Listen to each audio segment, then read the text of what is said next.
What's up? This is Eddie Hermida from Suicide Silence, and you're watching this here on Loudwire. Hey everyone, Graham from Loudwire here, Mr. Eddie Hermida from Suicide Silence. Thank you so much, man. I appreciate giving us a bit of your time today. My pleasure, man. It's like I said, it's a NAMM weekend, you know. So, Yes. So I've got all the time. I'm a vocalist in the band, so we've got nothing but time to talk. Yeah. And I'm going to talk your ear off. So That's good.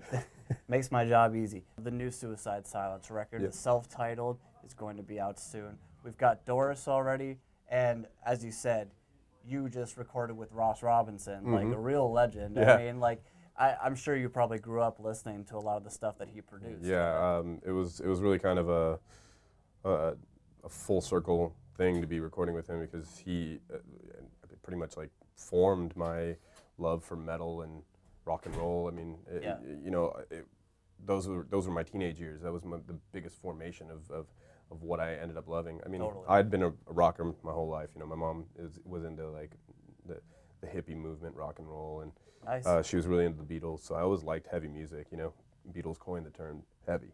I probably wouldn't be screaming into a microphone. I probably wouldn't have, you know, joined the bands that I joined. Wow. So for me to be in like his studio and jamming my songs with him was really like just mind-boggling.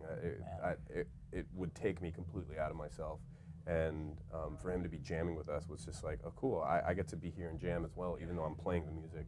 It was really a gnarly experience. That's so cool. And he's like a really artsy dude. He Yeah. always knows like what he wants to get Yeah. out of you right when you come into the studio. What's something that he told you that like really got you to a specific place where he wanted you to be?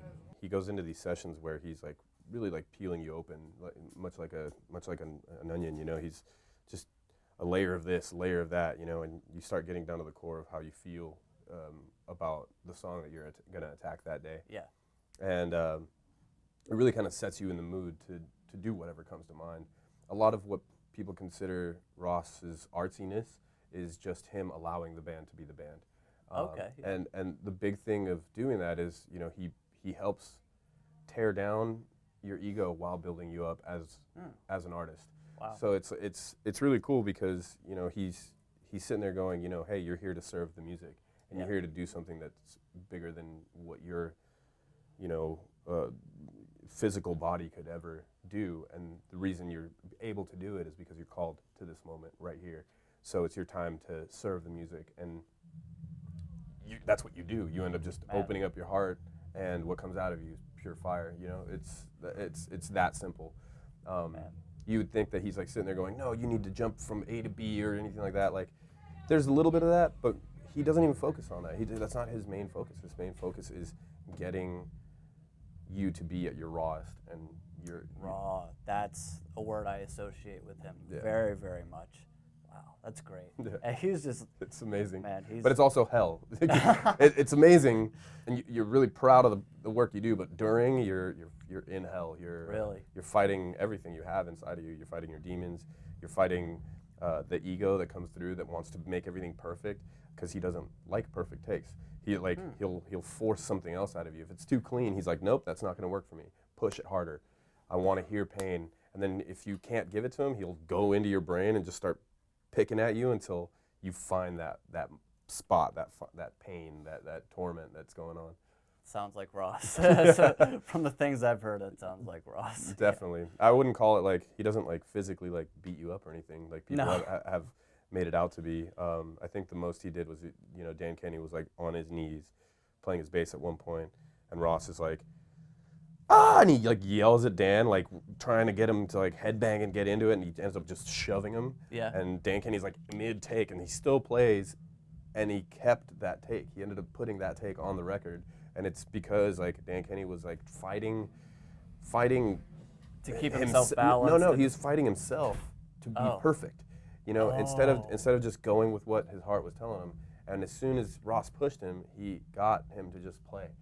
Take us through like the other parts of clean singing that we're going to be hearing from this record, because I think now the curiosity is at its peak. You know. So this record, we're just at the tip of the iceberg with Doris. There's a lot of singing. I don't know if you've heard it, but I actually haven't yet. So. well, if we get a chance this weekend, I'll show it to you. But aside from that, there's a lot of singing on this record.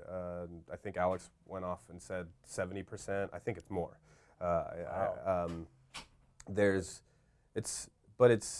It's singing in a way that I've never sang before. It's not like a perfect going for a certain note and a vibrato and a perfect thing. It's 100% feeling. It comes off super punk rock. Like your favorite punk rock singers, you didn't like them at first. I didn't like Bowie when I first heard him.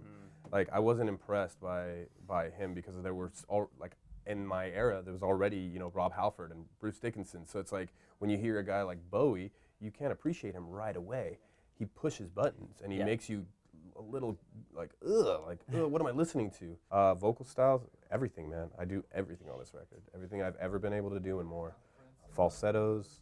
I do falsettos. I do, very, very like ballad-esque kind of singing. We have a guitar song that's like it starts off with acoustic and it ends up becoming this big dramatic piece. There's some straight guttural death metal growling on there. We have slams. We have bams and thank you, ma'ams. It's like it's all there, man. It's a record that'll take you through a lot of highs and lows.